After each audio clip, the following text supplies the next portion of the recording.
Project by Galadhriel, March 2022. Nuclear energy pebble bed reactors.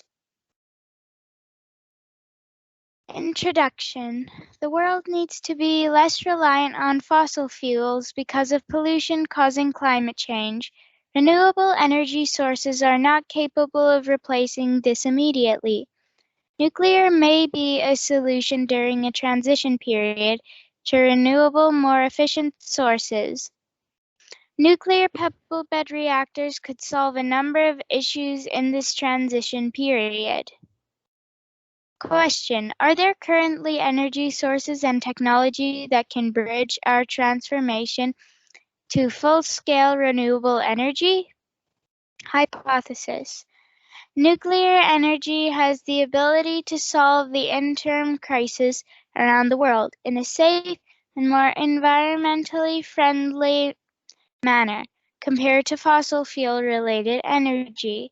However, because of human error, nuclear-related energy is perceived in a very negative way, preventing us to use it efficiently. Problem: existing renewable energy sources cannot deliver the output required. Fossil fuel energy is still the highest output for the world to function. Environmental impacts are causing climate change too. Research method: we use desktop study research using the internet as a primary source. Information gathering: we created graphs and tables.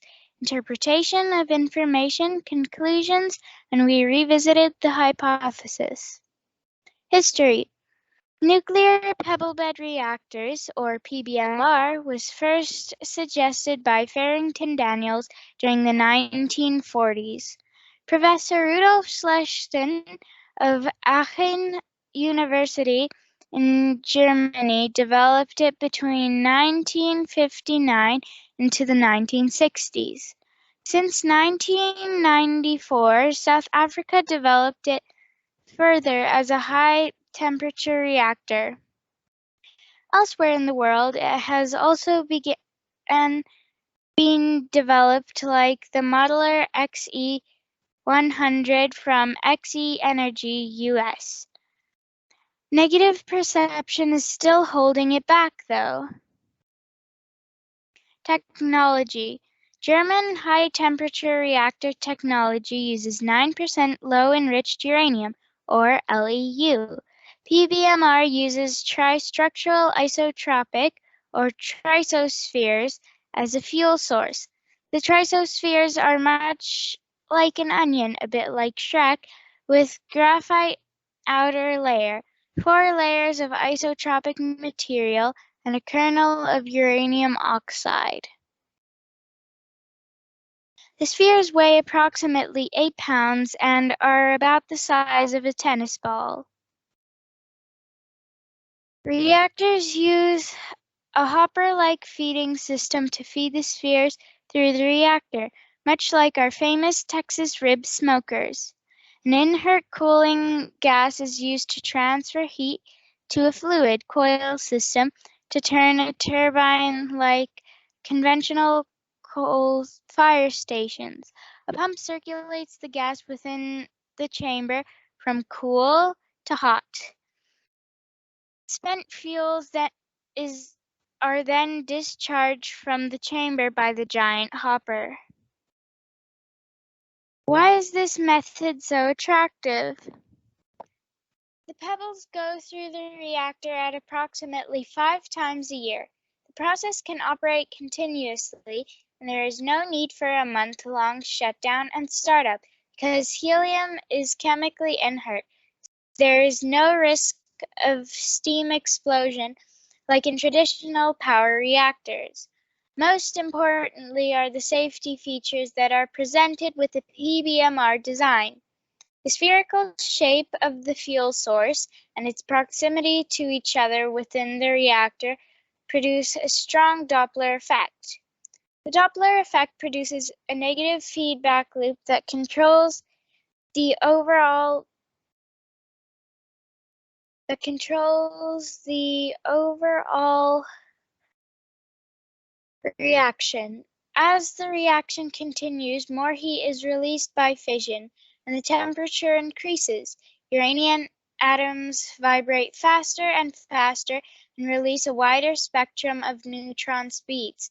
The faster the atoms move, the harder it is for the neutrons to absorb and react with the remaining uranium.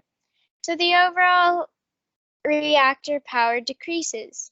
In addition, each pebble also has a relatively low fuel density when compared to traditional reactor rods, which enhances the overall negative feedback.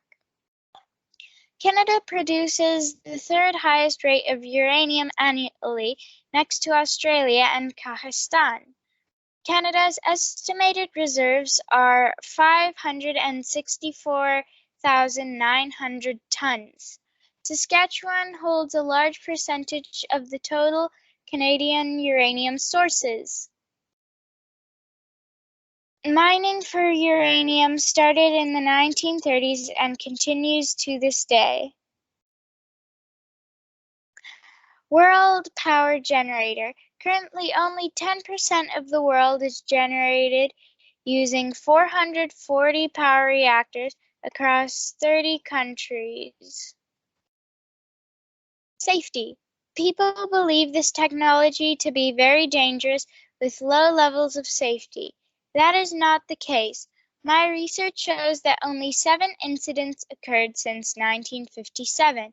With 440 reactors currently operating, that means only 1.4% of reactors cause major incidents. In comparison, for fossil fuel-related power, there are at least 59 major incidents reported since 1942. These include mining resources, problems with actual plants, the good, the bad, and the ugly. The power plant does advantages or pros.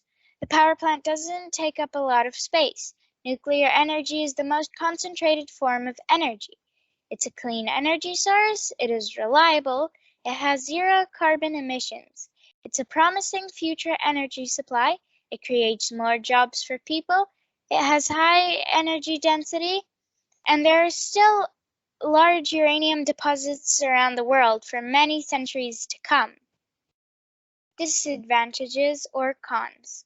Nuclear explosions cause radiation. Radiation causes cancer. Meltdown.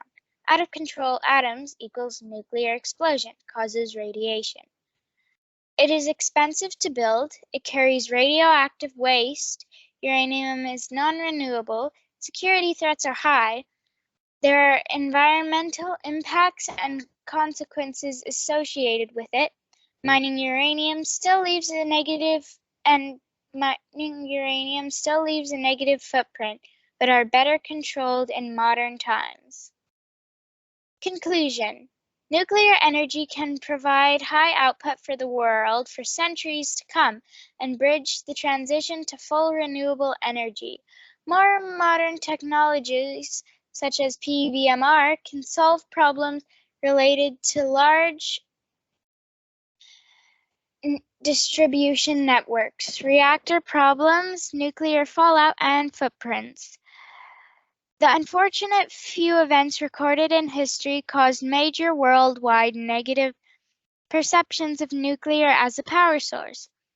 Job creation and increasing skill sets can be substantial around the world and allow for local knowledge transfer. In closing, for the world to move on, we may need to rethink our approach to energy, use the existing knowledge and wealth base created by fossil fuel methods to help us enter a transition period to complete renewable energy sources. For this, we need to leverage nuclear during the transition phase. These can be used for power grids, vehicles, planes, trains, and ships. We need to get a team of scientists and engineers together to work collectively until we have non-renewable sources of energy that are clean and safe to use. hopefully creating prosperity and a clean environment for generations to come. We will likely not jump from a horse to a flying saucer directly. Baby steps. Thank you.